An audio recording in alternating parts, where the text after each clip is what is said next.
এই কথাটা বলা আমাদের সবাই তো সম্মিলিত।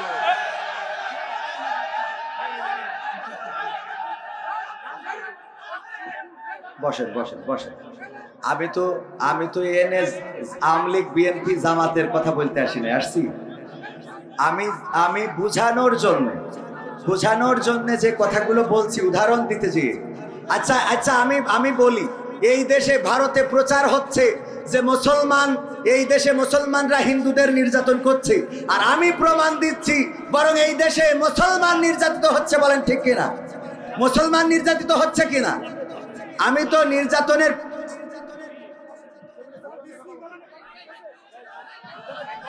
না, উনার সমস্যাটা কি আপনার? আমি এখানে তো কোনো দলের কথা বলছি, আপনার সমস্যা কি? না, আপনার সমস্যাটা কি? আমি তো এখানে, ভাই বসেন সবাই বসেন, আমার কথাটা একটু শোনেন হুজুর। আপনি কোরআনের তাফসীর করবেন, তাফসীরের ভিতরে যদি এগুলো আসে, বসেন এগুলো বলেন। বসেন সবাই বসেন। আমি কথা বলছি, বসেন, পরিবেশটা সুন্দর করে দেন। বসেন আমার কথাটা তো বুঝবেন আগে। আরে বাবা, আপনারা মনে করছেন রাজনীতির কথা বলছেন, আমি তো বুঝাইনি। বসেন আগে, বসেন সবাই, বসেন।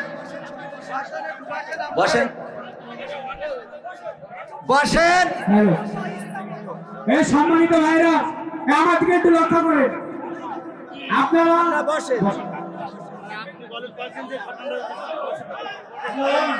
বসবেন তো, আমি বলেনি, আমার ভাই বোঝে নাই, আমি বুঝাচ্ছি। বসেন, আমি বুঝাই। বসেন, একটু বসেন, পরিবেশ করেন। আমি বলেনি, আমি বুঝাই। বসেন। সম্মানিত ভাইরা শুনেন, আমি বলছি স্টেজে 5 তারিখে পরে বাংলাদেশ অংশীদারি করা ঠিক কিনা? আমি এটা তারপর বলছি, আপনারা একটু শান্ত ভাই। বসেন তো, আমি বলেনি বাবারে, তা আমি তো বলছি। বসেন একটু, বসেন। আমরা পরিবেশ করি। বসেন ভাইয়েরা, বসি। এই মুসলমান হইলে বসেন,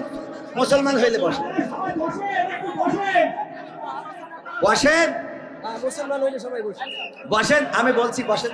আচ্ছা বসেন ভাইয়েরা আমার ভাইয়েরা।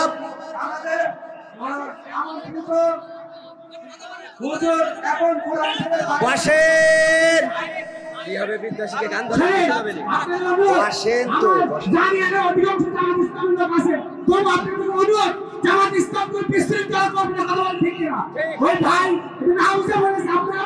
বসেন, আমি বলছি বসেন। আমি কথাটা বসেন তো। আরে বাবা, আমি বলিনি, আমার কথাটা শোন একবার। বসেন, 1 মিনিট। আর পরিবেশ ঘোলা করা যাবে। আমি বলিনি কি হবে বেঁচে থেকে অযথা বিদ্যা শিখে যদি না গড়তে পারি শোষণবিহীন সমাজটাকে। কি হবে বেঁচে থেকে, কি হবে ছাত্র সেজে চুমু খেয়ে সনদ খানা যদি হয় বিদ্যালয়টা প্রতি তাদের আড্ডাখানা। ঠিক না বেঠে? ভাই আমার ভাই ভালো, সবার হাতে পায়ে ধরে বলছি, একটু শোনেন, আমার কথাটা শোনেন। আমি যেটা বলতে চেয়েছি ভাই, একবার স্যার বলল কি তোমরা একটা কবিতা লিখে নিয়ে আসো। কি নিয়ে আসো? কবিতা। যে যা পারো কবিতা লিখবা। তো কবিতা লিখেছে। আমি বলিনি ভাই, বলিনি, আমার কথাটা তো বুঝবেন ভাই। বসেন। আমার পাশে বসেন, এখানে। আচ্ছা, আমার পাশে বসুন ভাই। আমি বুঝাইনি। বসেন। এই আমার ভাই বলছে বাইরের তো অভিযোগ করছে, আমরা তো বাইরের আসলাম। কি এর অভিযোগ রে? আমি কি কথা বলি আপনারা জানেন না? আপনারা জানেন কি না? আমার দাওয়াত দিচ্ছেন কি না জেনে? আপনারা জানেন না কবির কি কথা বলে?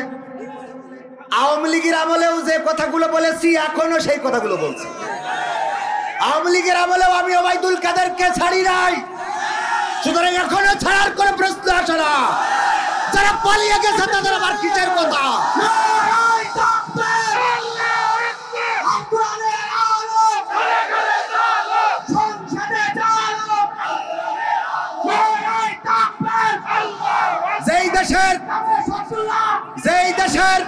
যেই দেশের নেতা, যেই দলের নেত্রী, যেই দলের এমপি, যেই দলের চেয়ারম্যান তাদের কর্মীদের রেখে পালিয়ে যায়, তাদের বাংলাদেশে কথা বলার অধিকার নাই।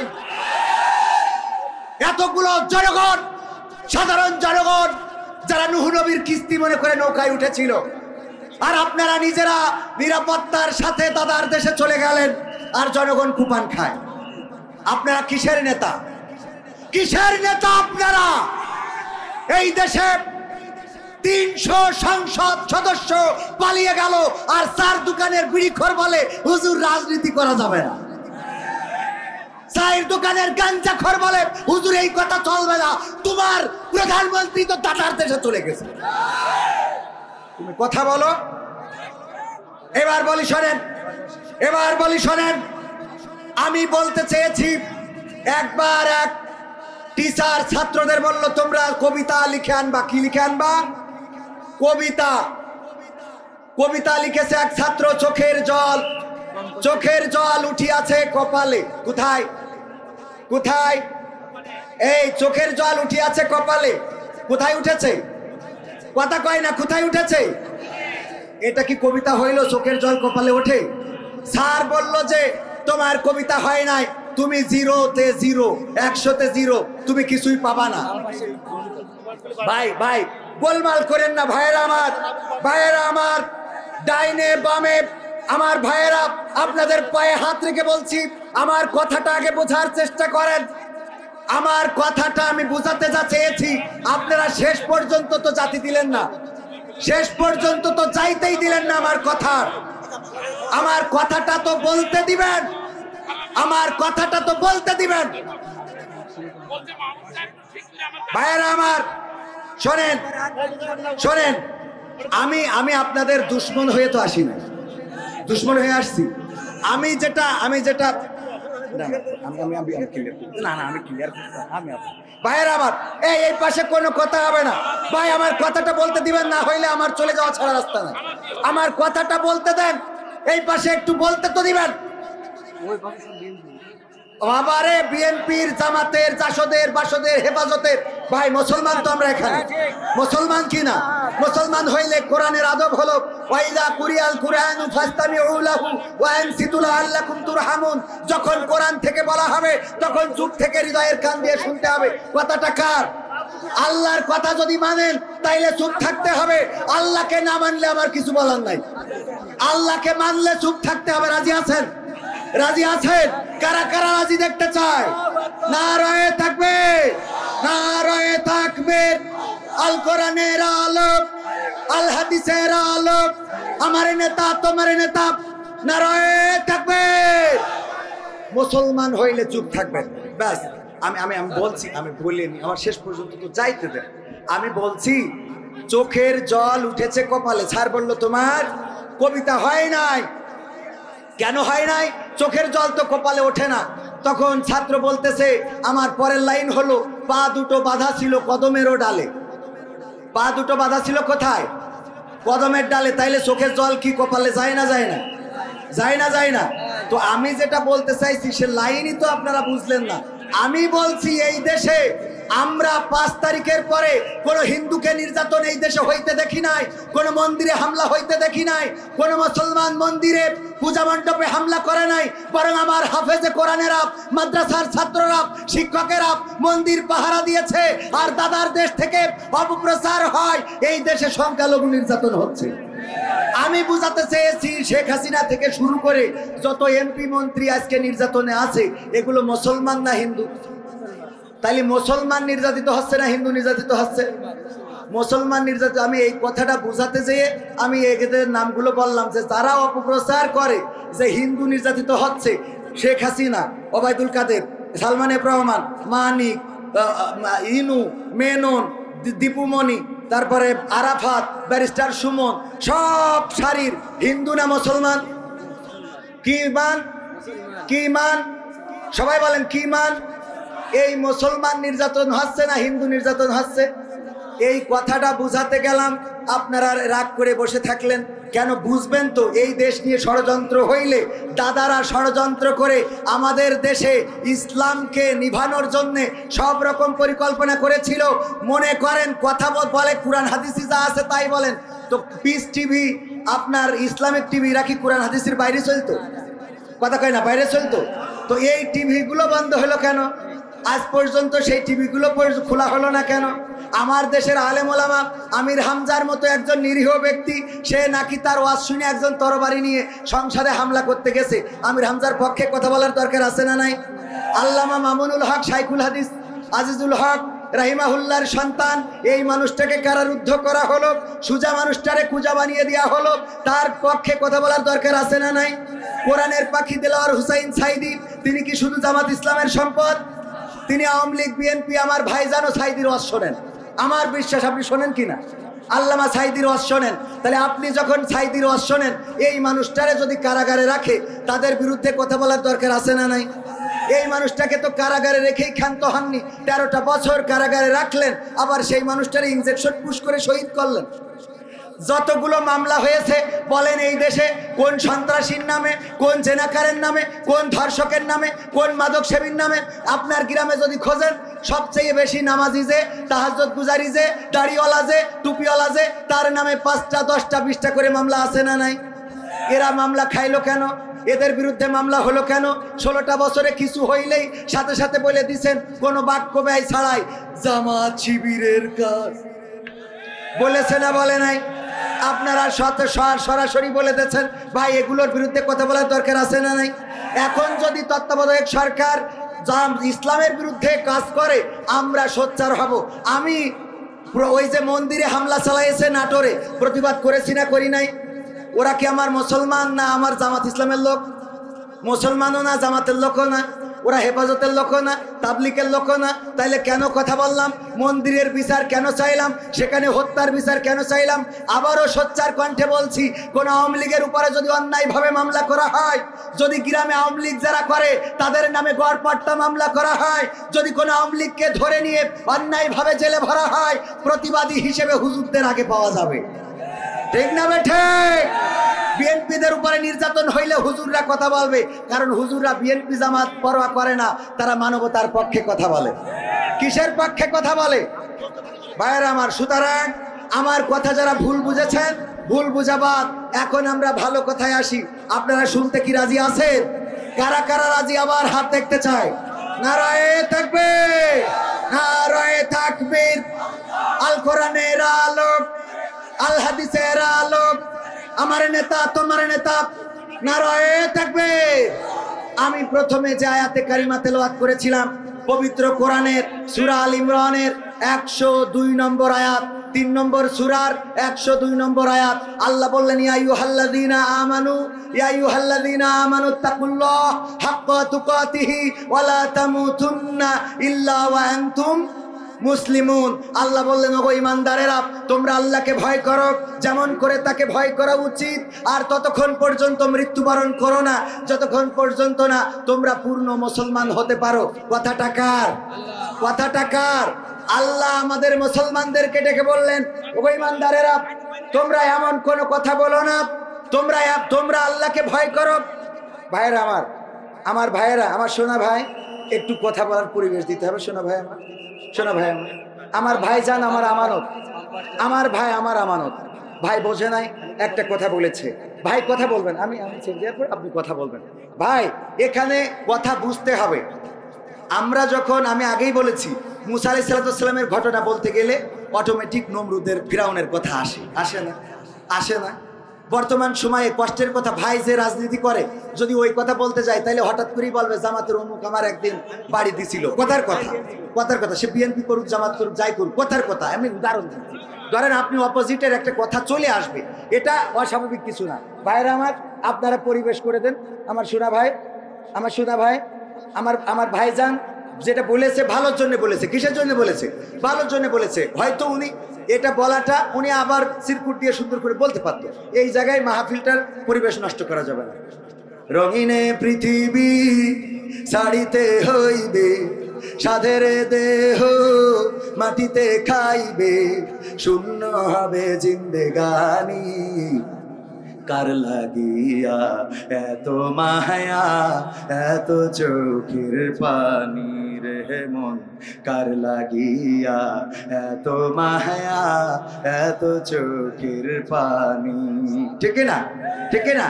সবাই একটু জিকির করেন লা ইলাহা।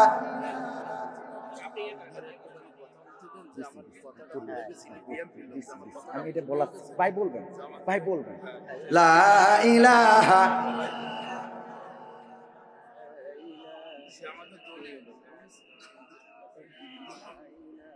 সম্মানিত ভাইয়েরা, অনেক সময় কথা বলতে গেলে দেখেন আমি এখানে আপনারা দিয়েছেন প্রধান আকর্ষণ। কি আকর্ষণ? তো আকর্ষণ যে সে আকর্ষিত করার জন্য দু একটা কথা বলতে হতেই পারে। কথা বোঝেননি? আমি তো এখানে বক্তাও না, মুফাসসিরও না। মুফাসসির যিনি আছেন, এই যে এখানে লেখা আছে প্রধান বক্তা হাফেজ মাওলানা মুস্তাফিজ রহমান। তো আমি আকর্ষণ হিসেবে হয়তো দু একটা ডায়লগ, দু একটা কথা, আমি নাট্যকার মানুষ এটাও আপনারা জানেন, চলে আসতেই পারে। কারণ আমি আকর্ষিত করতেছি। মানুষগুলো প্যান্ডেল ভরে গেছে না? ভরেছে কিনা? আমি যখন শুরু করেছিলাম অর্ধেক লোক ছিল না, তাইলে এরা আকর্ষিত হয়ে এসেছে, তো আমার আকর্ষণ তো করতে দিবেন। তারপরে লোকজনের জড়ো করে নিয়ে তারপরে একটা মেসেজ দেব, ওই মেসেজটা ওই সেই এর মতো যে একটা কি করে দাও, ড্রপ করে দাও, একটা মেসেজ ড্রপ করে আবার চলে যাবো, আরেক জায়গায় জাতি হবে। তো সুতরাং মাহফিল চলবে, কথা চলবে, এটা ইনি যেটা বলেছেন সেটা ভালোর জন্য বলেছেন, কিন্তু আমার লাইনটা শেষ হয় নাই। ওই কবিতার মতো যে চোখের জল উঠিয়াছে কপালে, বলতেছে তোর কবিতা হয় নাই। বলছে পরের লাইন তো শোনেন কি, যে পা দুটো বাঁধা ছিল কদমেরও ডালে। তো পা যদি কদমের ডালে বাঁধা থাকে তাহলে তো চোখের জল কপালে উঠবে, ঠিক কিনা? তো পরের লাইনটা শুনলে বুঝতে পারতেন আমি মূলত বলতে চাইছি যে এই দেশে নির্যাতিত হচ্ছে মুসলমানেরা, কোনো হিন্দু বৌদ্ধ খ্রিস্টান নির্যাতিত হচ্ছে না। আমার দাদারা যে ষড়যন্ত্র করছে, এই বাংলাদেশ তো আমরা রক্ত দিয়ে এনেছি, ঠিক কিনা? বীর মুক্তিযোদ্ধা রয়েছে, আওয়ামী লীগই তো বেশি, ঠিক না বেঠিক? এবং স্বাধীনতার অগ্রাধিকার তো তাদের। সুতরাং আমাদের দেশের স্বাধীনতা সার্বভৌমত্ব যদি ভুলুণ্ঠিত হয়, দেশপ্রেম ইমানের অঙ্গ, এই দেশটাকে রক্ষা করা, দেশের স্বাধীনতা সার্বভৌমত্ব রক্ষা করা প্রতিটা মুসলমানের দায়িত্ব এবং কর্তব্য। আমি জামাতের কথা বলতে আসি নাই, বিএনপির কথা বলতে আসি নাই, আমি বাস্তবতার নিরিখে বলতে এসেছি। বাস্তবতার আলোকে যারা ভালো করবে সেটা ভালো, যারা কালো করবে সেটা কালো, এই কথা যারা বলতে পারবে না, আর যাই হোক তারা মুসলমান দাবি করতে পারবে না।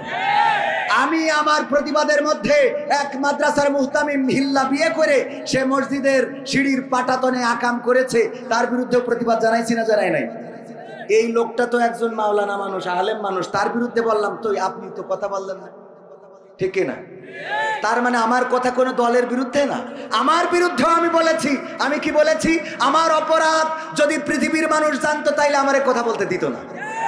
আমার অপরাধ যদি আমার মা জানতো ভাত রান্না করে খাওয়াতো না। আমার অপরাধ আমার স্ত্রী জানলে আমাকে ঘরে শুইতে নিত না। আমার অপরাধ আমার ডানে বামের লোক জানলে আমার ডানে বামে লোক বসতো না। এই অপরাধ জানেন কি? তাহলে আমি আমাকেও সমালোচনা করেছি না করি নাই? কথাগুলো রেকর্ড আছে। তাহলে আমি আমার বিরুদ্ধেও কথা বললাম, আপনি তো বুঝলেনই না, আপনারা তো বুঝলেনই না আমি কি বুঝাইতে চাইছি। না বুঝেই লাভ দিলেন। আল্লাহ মাফ করুন, আল্লাহ আমাদের ক্ষমা করুন, বলেন আমিন। ওগো আমার ভাইরা, আল্লাহ রাব্বুল আলামিনের পথ ধরে থাকতে হবে। অতীতে কোনো জুলুমবাজ থেকে নাই, বর্তমান সময়েও যদি কেউ জুলুম করে সে যেই হোক না কেন টিকবে। কারণ তাওহীদি জনতা আন্দোলন করতে শিখেছে, আর আন্দোলন করা শিখিয়েছে কে? কোরআন বলেছে ইয়া আইয়ুহাল্লাযীনা আমানু হাল আদুল্লুকুম আলা তিজারাতিন তুনজিকুম মিন আযাবিন আলীম। আমার আল্লাহ বললেন, ওগো আমার বান্দারা, আমি কি তোমাদের একটা ব্যবসার সন্ধান দেব যেই ব্যবসা করলে তোমরা কঠিন জাহান্নামের ভয়াবহ আযাব থেকে বেঁচে যাবে। পরবর্তী আয়াতে আল্লাহ বললেন, তুমিনুনা বিল্লাহি ওয়া রাসূলিহি ওয়া তুজাহিদুনা ফি সাবিলিল্লাহ বিআমওয়ালিকুম ওয়া আনফুসিকুম যালিকুম খায়রুল লাকুম ইন কুনতুম তা'লামুন। আমার আল্লাহ বললেন সেই ব্যবসা হলো আমি আল্লাহর প্রতি ঈমান আনতে হবে। কেমন ঈমান? আল্লাহর প্রতি ঈমান এনেছিলেন ইব্রাহিম আলাইহিস সালাতু ওয়াস সালাম। ঈমান আনার কারণে ফেরাউন আগুনের কুণ্ডুলি বানাইছে না বানাই নাই? আল্লাহর প্রতি ঈমান আনলে এখনকার জামানায় তার জন্য আগুনের কুণ্ডুলি করা হবে না? হবে না? হয় না? হয় না? এখনো হয়। তার মানে ঈমান আনলে আগুনের কুণ্ডুলি করা হবে, তখন না হয় আগুন বানাতে, এখন ফাঁসির কাস্টে নিয়ে যায়। কথা কয় না? তাহলে এখন ফাঁসির কাস্টের কথা বলতে গেলেই তো আবার চলে আসবে না যাকে ঝুলাইছে তাদের কথা। এখন আমি বলতে গেলে তো চলে আসে না, আমি করবো কি? বুঝাইনো তো লাগবে। আমি যদি আপনাদের না বুঝাই তাহলে আপনারা তো যাওয়ার সময় টাকাও দেবেন না। যা হুজুর বুঝাতে পারেননি, টাকা হবে না। ঠিক না ভাই? ঠিক। তাহলে এইবার দেখেন, ইব্রাহিম আলাইহিস সালাম ঈমান আনলো কার পরে? বললো ইন্নী ওয়াজ্জাহতু ওয়াজহিয়া লিল্লাযী ফাতারাস সামাওয়াতি ওয়াল আরদ হানিফা ওয়া মা আনা মিনাল মুশরিকিন। আমি ঘোষণা করে দিচ্ছি, পৃথিবীর সব দিক থেকে আমার মুখটা ঘুরিয়ে নিয়ে আসমান জমিনের স্রষ্টা আল্লাহর দিকে ঘুরিয়ে দিলাম। আর আমি ঘোষণা করে দিলাম, আমি অন্য কোনো মানব রচিত মতবাদে বিশ্বাসী নই। যারা শিরক করে তাদের দলে আমি। এখনকার সময় কেউ যদি বলে মা দুর্গা এবার নৌকায় চড়ে এসেছে, ঘোড়ায় চড়ে এসেছে, শিরক করলো না? করলো না? এই কথা যদি কেউ বলে তার দল কি করা যাবে? তাহলে এইটা থেকে যদি সচেতন করি, এটা কোরআনের কথা না আমার বানানো কথা।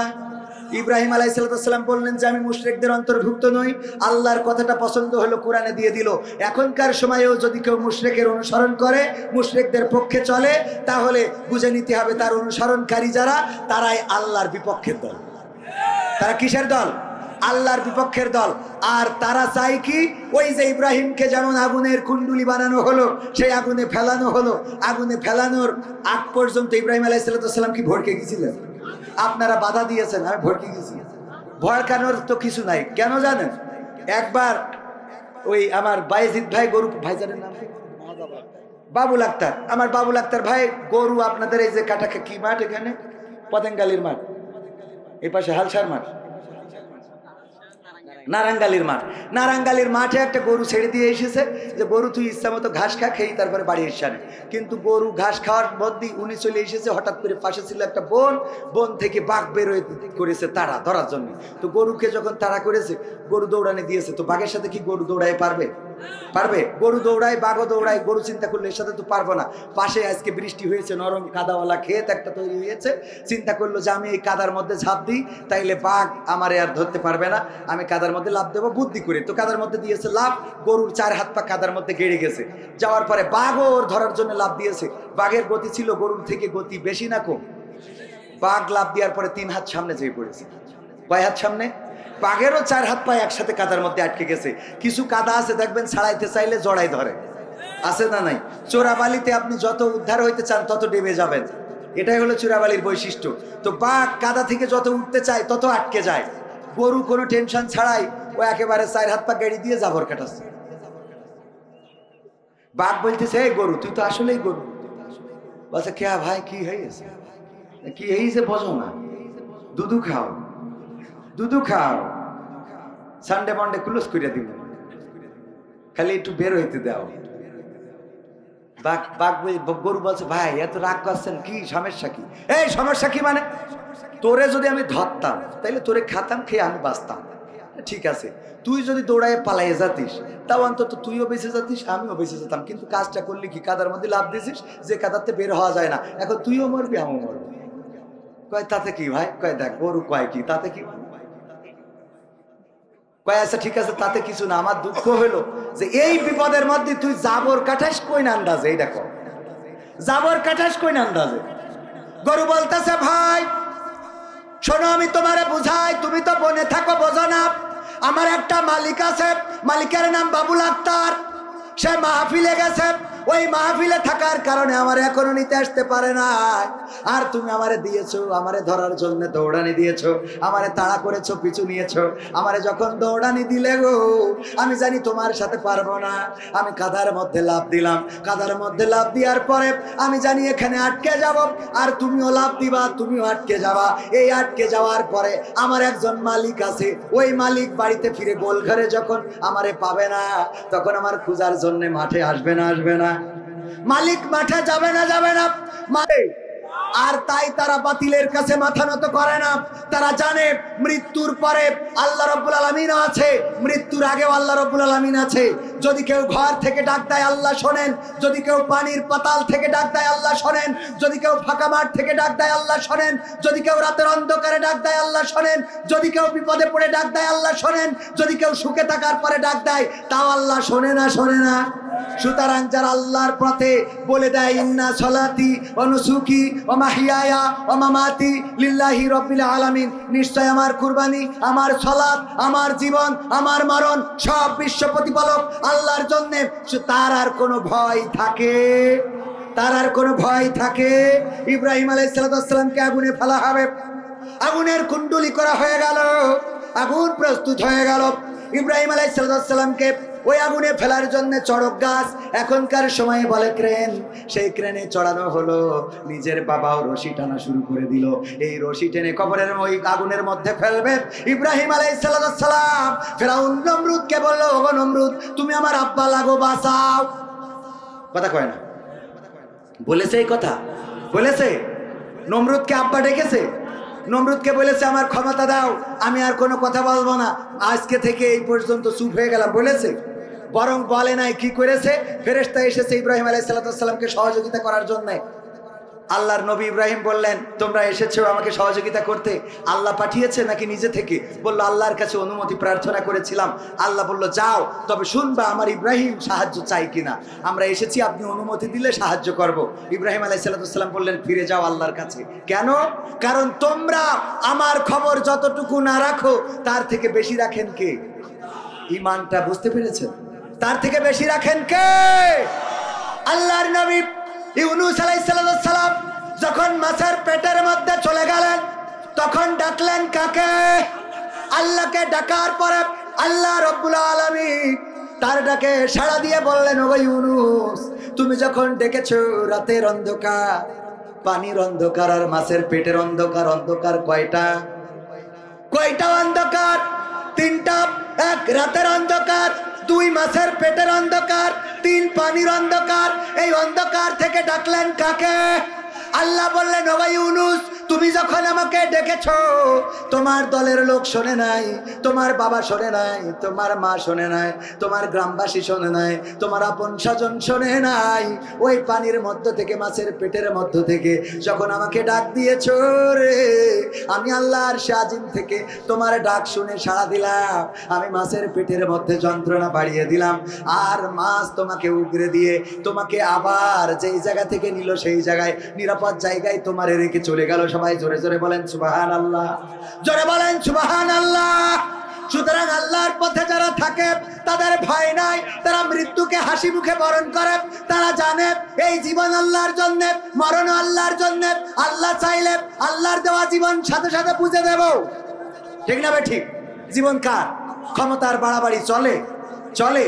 আমি আজকে বড় বড় কথা বলছি, আল্লাহ যদি প্যারালাইজ দেয়, আল্লাহ না করুন, কালকে যদি হঠাৎ করে প্যারালাইজ দেয়, এক পাশ করে ভাইরা আমার দিয়ে কথা বলা হবে, আমি আর বাস করতে পারবো না ভাই, এই পাশ চলছে, এ পাশ নড়ে না, ঠিক না? ঠিক। কথা বলতে পারবো?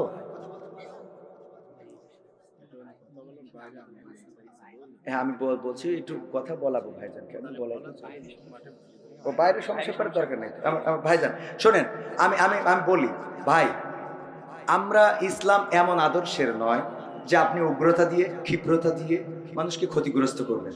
তবে হ্যাঁ, একজন যখন কথা বলে তখন সেই কথাটার শেষ পর্যন্ত শুনলে, একটা মুভি যখন দেখেন, কয় ঘন্টা দেখেন? কয় ঘন্টা দেখেন? 3 ঘন্টা 2 ঘন্টা। একটা সিরিয়াল দেখে কত সময়, বছরের পর বছর দেখেন, তো নায়ক একবার বিপদে পড়ে, মায়ের খায়, কত কি হয় না, হয় না? তো এই জন্য কথা যখন বলবো শেষ পর্যন্ত শুনবেন। 2 ঘন্টা মুভির মধ্যে আপনি 1 লাইন শুনলে তো সমস্যা হবে। তো আমার ভাইজান একটুখানি কথা বলবে, দেন মাইক্রোফোনে। আমার ভাইজান উনি আসলে যেটা বলেছেন উনি ভালোর জন্য বলেছেন, আপনারা বোঝেন, আপনারা বোঝেন। নেন আমি আমার এই কথা ভিতরে আপনারা কোনো কষ্ট হয়ে থাকেন তাহলে আমি ভুল স্বীকার করছি, আপনারা আমার ক্ষমা করে দেবেন। আসসালামু আলাইকুম ওয়া রাহমাতুল্লাহ। সম্মানিত ভাইয়েরা, ক্ষমা করার নীতিটা কার? আল্লাহর। কার? আল্লাহ এতটাই ক্ষমাশীল, যখন ফেরাউন পানিতে সুপারি খাচ্ছে, ফেরেশতা জিব্রাইল আল্লাহর রাসূলকে বলছে, আল্লাহর রাসূল, ফেরাউন যখন চুবানি খাচ্ছিল আমি যে এক লাথি কষি দিয়ে ডুবাই দিয়েছি। তো বললো কেন? বললো কেন? কারণটা হলো আল্লাহর এত দয়া যে ওই বিপদের মধ্যে থেকে যদি বলে যে আল্লাহ আমার ক্ষমা করে দাও, আল্লাহ ক্ষমা করে দিতে পারে। সুবহানাল্লাহ বলবেন। আল্লাহর এত দয়া যে ফেরাউন এত বিপদে ফেলেছে মুসা আলাইহিস সালামকে, এরপরে ওই পানিতে চুবানি খাওয়ার পরে যদি ওই মুহূর্তে বলে আল্লাহ ক্ষমা করে দাও, তাও আল্লাহ ক্ষমা করে দিতে পারেন। এই কারণে আমি তাড়াতাড়ি চুবানিতে দিছি যে তুই আগে মর। কথা কি বোঝা গেছে? এরপরে আরো অসংখ্য ক্ষমার কথা বলতে পারবো। আমার ভাইজান নিঃস্বার্থ ক্ষমা চেয়েছেন, সুতরাং আমরা ক্ষমা করে দিয়েছি। তো কারা কারা ক্ষমা করেছি হাত উঁচু করেন। সবাই ক্ষমা করে। আপনি খুশি ভাইজান?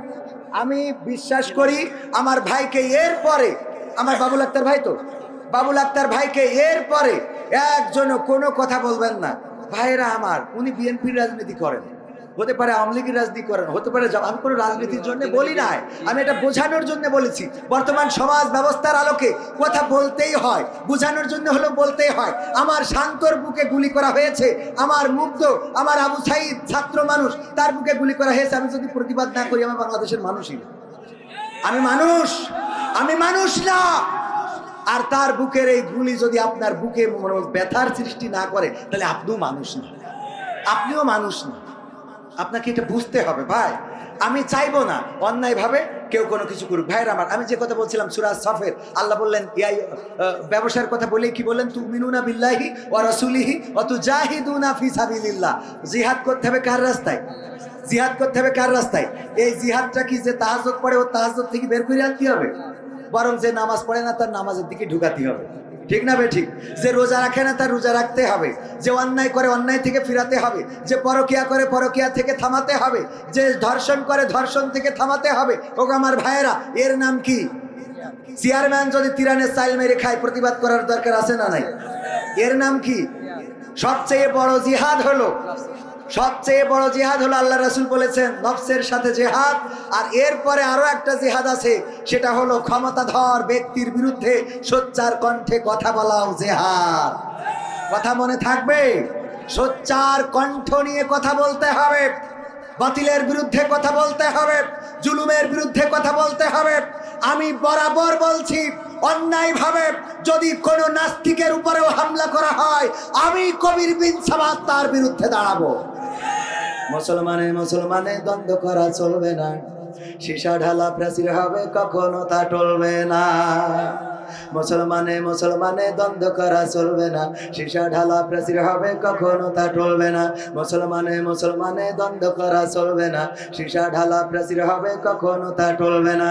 তবেই শান্তি পাবে, অশান্তি দূর হবে, তবেই শান্তি পাবে, অশান্তি দূর হবে। কেউ আর মুসলমানের বাজে কথা বলবে না, মুসলমানে মুসলমানে দ্বন্দ্ব করা চলবে না, সীসা ঢালা প্রাচীর হবে কখনো তা টলবে না।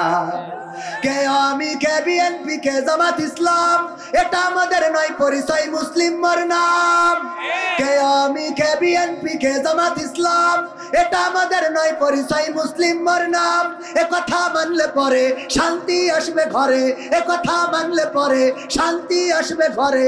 কেউ আর মুসলমানের বাজে কথা বলবে না, মুসলমানে মুসলমানে দ্বন্দ্ব করা চলবে না, সীসা ঢালা প্রাচীর হবে কখনো তা টলবে না। মুসলমানে মুসলমানে দ্বন্দ্ব করা চলবে না, সীসা ঢালা প্রাচীর হবে কখনো তা টলবে না। আপনারা হয়েছেন আর একটা, উনাদের থেকে আপনারা বেশি ভেজা। এটা গান গাচ্ছি তার মধ্যে আপনি এর মধ্যেই করতেছেন।